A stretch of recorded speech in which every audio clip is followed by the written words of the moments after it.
जय भाई, आपने नैनो को बहुत करीब से देखा है, क्या क्या खूबियाँ है, क्या क्या नया है, आप हमारे दर्शकों को प्लीज़ बताइए।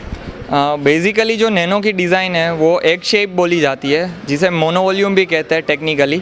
और ये डिज़ाइन इसके लिए इस पर्पज़ में आई है कि जो आप अपने मालूम ही होगा कि पहले डिस्क्लोज़ किया गया था कि 8% इसकी ओवरऑल लेंथ घटाई गई है मारुति 800 से, और इसका इंटीरियर जो है उसमें स्पेसिंग 21% हम लोगों को ज़्यादा मिल रही है। तो ये बेसिकली डिज़ाइन का पर्पज़ यही है कि भाई जो अपने एक शेप अगर रखते हैं तो we will get 21% more space. और दूसरा जो है अपने इंजन इसमें जो लोकेटेड है वो पीछे की ओर है। वो जनरली हम लोगों ने देखा हुआ है कि हाई एंड स्पोर्ट्स वर्जन जो है रहते हैं उसमें ये पॉसिबल है, जैसे कि पोर्शे, फेरारी, लैम्बोर्गिनी।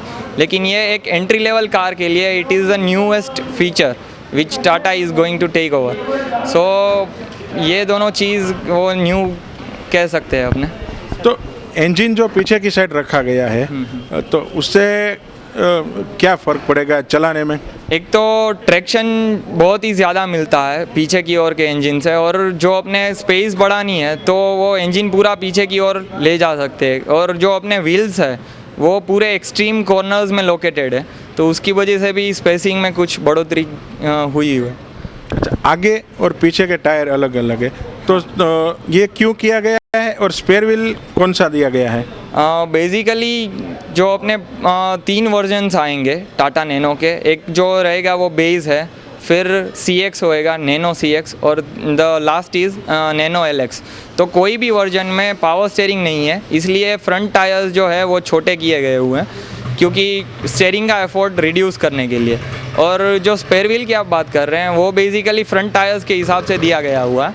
लेकिन मान लीजिए कि पीछे के टायर में अगर पंचर होता है तो आप वो स्पेयर व्हील यूज़ कर सकते हैं, और कोई भी नज़दीक के डीलरशिप, टाटा की डीलरशिप या ऑथोराइज सेंटर पे जल्दी से जल्दी वो वाला पंचर रिपेयर करवा सकते हैं। जो फ्यूल टैंक का साइज़ है वो बहुत ही छोटा दिया गया है, तो उसकी क्या वजह है, फ्यूल टैंक इतनी छोटी है? हाँ, एक तो ये कार इकोनॉमिक होएगी क्योंकि ये बहुत ही अपने पुअर मैंस कार ऐसा बोला गया है कि common man's car, not the poor man's but common man's car. तो इसकी बहुत ही ज़्यादा रहेगी, 23.6 kmpl की रहेगी। तो उसमें ये जनरली इंटरसिटी कार ही बोली जाती है। तो ये 300 किलोमीटर्स तो आसानी से चल सकती है, तो इसीलिए रखा गया है। अच्छा, और इसके इंजन में क्या क्या खूबी है? पावर टू वेट रेशियो अच्छा है? बेसिकली ये एंट्री लेवल कार में जो अपने वैसे तो मारुति 800 ही थी, लेकिन अब जो ये आ रही है तो इसका power is almost matching to the Maruti 800। तो it is producing 35 PS at 5500 RPM। और पावर टू वेट रेशियो, इसका वेट, इस कार का वेट 600 kgs है। तो ये एक एंट्री लेवल कार में बहुत ही ज़्यादा है, इसका पावर वेट रेशियो है वो क्लास बीटिंग है जो एंट्री लेवल कार्स में रहता है।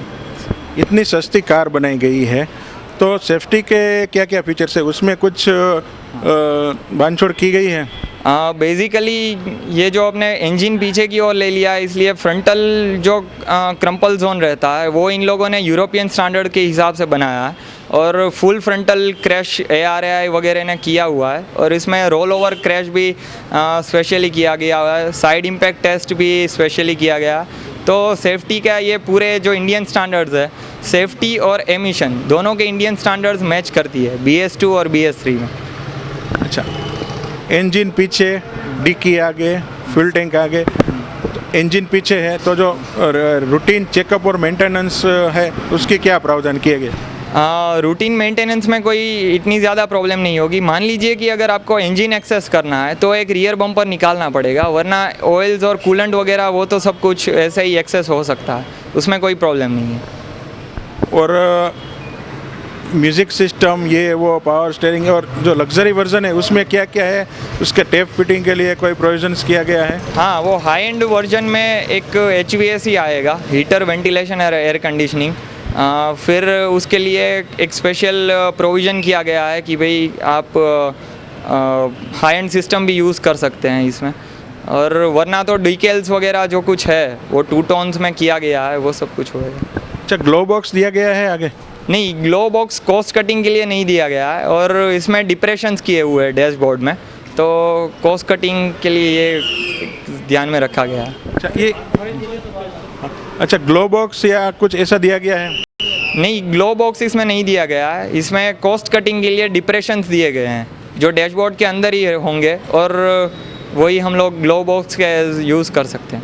अच्छा पेट्रोल टैंक और डिक्की वो कहाँ पे है, वो आप डिटेल से बताएंगे? स्पेयर व्हील और ये पेट्रोल टैंक जो है, पेट्रोल टैंक बेसिकली को ड्राइवर सीट के नीचे लोकेटेड है और उसका ओपनिंग जो रहेगा वो अपने जो बोनेट बोलते हैं, आज तक बोलते थे, उसमें रहेगा और स्पेयर व्हील भी will be located in the deck lid. धन्यवाद जय भाई आवाज़ से बात करने के लिए, thank you very much. Thank you.